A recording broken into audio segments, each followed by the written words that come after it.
Hey, family. Welcome back to the Real Talk Podcast with Andrea. I'm glad to have you in this space. And you already know we don't do perfect over here, so let's talk. You know what's crazy? Sometimes I sit back and think about the younger version of me, the teenage version of me, that overwhelmed version of me, and then the version of me that felt lost, embarrassed, scared, and mentally drained. And I honestly don't think she would believe that life exists now. Because back then, I wasn't thinking about dreams, I was thinking about survival. Remember, May is Mental Health Awareness Month. So, because of that, we will be dedicating all of our episodes for the entire month of May to mental health. And then today, I want to talk about something that changed my mental health early in life, becoming a teenage mom, dropping out of high school, and then feeling like life had already passed me by before I even really became an adult. Because people talk about teenage pregnancy, but they don't always talk about the mental side of it, the shame, the fear, the pressure, the feeling like everybody suddenly sees you differently. And I remember feeling like my whole life changed overnight. One minute you're young, trying to figure yourself out, and the next minute you're carrying responsibilities bigger than you emotionally feel prepared for. And mentally, that affected me more than people realize because I wasn't just becoming a mom, I was trying to survive emotionally too. I was trying to figure out who I was while raising somebody else at the same time. And maybe somebody listening understands exactly what I mean.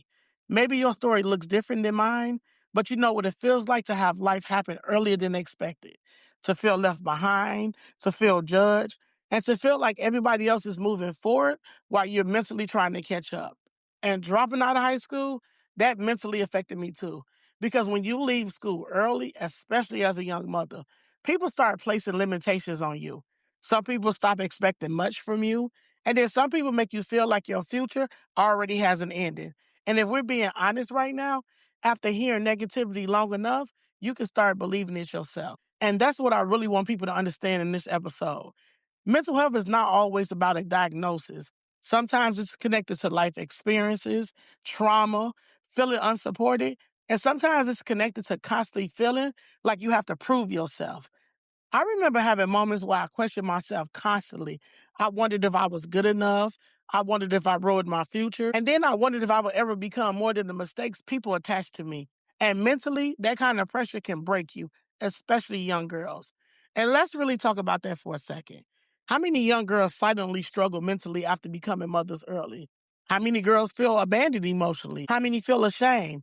How many stop dreaming because survival became the priority? But I'm going to tell you something honestly.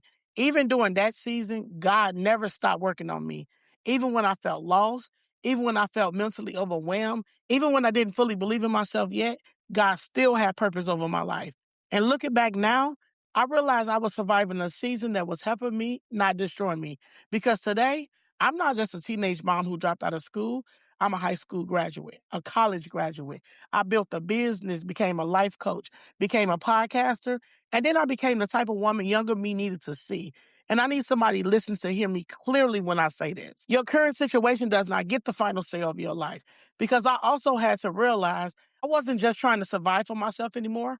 I was breaking generational curses. I was changing the direction of my family. And I was becoming proof that your beginning does not have to become your ending.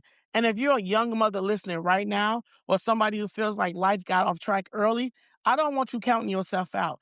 And I definitely don't want you letting other people decide your future for you. Take life one step at a time, one goal at a time, one healing step at a time, because success doesn't always happen overnight. Sometimes it's happened through surviving seasons you thought would break you. And I think God will sometimes allow us to go through seasons that feel impossible just to show us later how strong we really are. So if you take anything from this episode, I want it to be this. Your struggle does not erase your purpose. Your mistake does not cancel your future. And your mental health matters too. Even if your pain came from life experiences people overlook. Because the girl I used to be survived long enough to become the woman I prayed to become. Let's heal and grow together, and I'll see you in the next episode.